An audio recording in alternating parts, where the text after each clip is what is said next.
Good morning. The US Secretary of State, Antony Blinken, is travelling to Israel for talks with Prime Minister Benjamin Netanyahu amid continued efforts to secure a ceasefire in the region.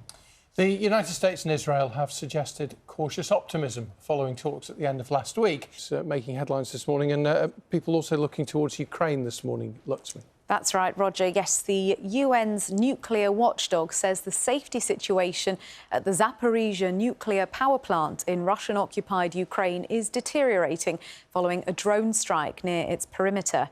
And you'll be able to watch that on the programme at 8:30 on BBC One this evening. Yeah, and we're going to talk to Jake Jarman, one of the people who was there, a little bit later on. But now let's take a first look at the weather this morning. It's 6:10. Simon's here in the studio with us. Morning, Simon. Good morning, good morning. How's it looking?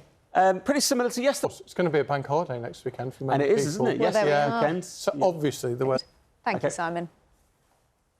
Now, the time is coming up to 14 minutes past 6. The Great British Bake Off judge, Paul Hollywood, has said that criticism over the closure of a pub owned by his wife has been unforgivable.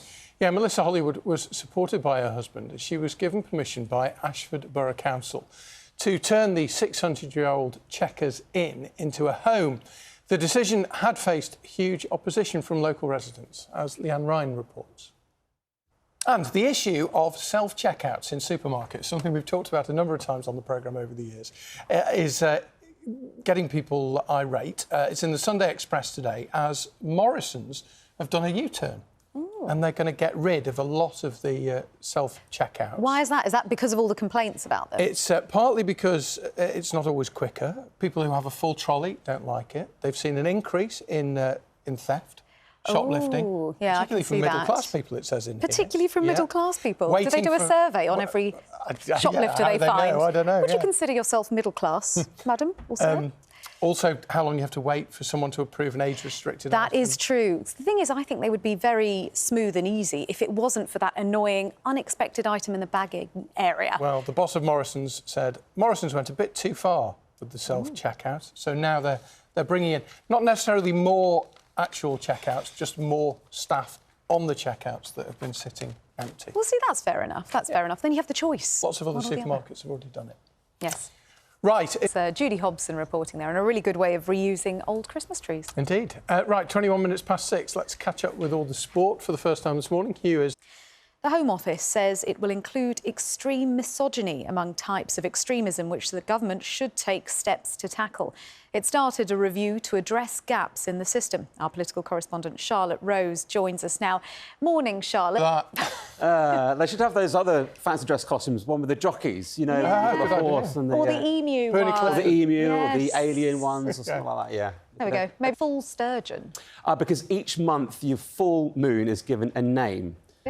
Well, there you go. Every day's a school day with you, Simon. Thank you. And I got schooled then, didn't I? Coming up with Strawberry Moon again. If anyone knows his stuff, Simon really does know his stuff. It's 17 minutes past 7 now. Now, a service that prides itself on providing a safe space for women on nights out in Leeds is facing an uncertain future as its funding comes to an end. Yeah, it's called the Safe Space Bus. It was launched 2 years ago, and since then it's supported more than 2,000 women, including those who've been assaulted, abused or had their drinks spiked.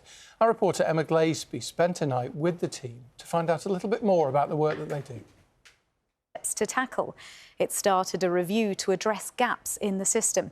Our political correspondent Charlotte Rose joins us now. Charlotte, how does the government plan to put this all into practice? Well, were you at the party last night? I was, yeah. Was it good? Yeah, it was great fun. Great. Oh, well, thank you even more. You didn't have to leave early on our account. No. Thank you, Jake, very much. Thanks so much, Jake. You can see the homecoming party, by the way, for the Olympians on BBC One tonight at 8:30. Now, it's coming up to 8:26. The Great British Bake Off judge, Paul Hollywood, has said criticism over the closure of a pub owned by his wife has been unforgivable. Yeah, Melissa Hollywood was supported by her husband. She was given permission by Ashford Borough Council to turn the 600-year-old Checkers Inn into a home. The decision has faced huge opposition from local residents, though, as Leanne Ryan reports. Very much. OK. It's 8:45. We're going to talk dinosaurs in a moment, but before that, something that's endangered at the moment. A player right now.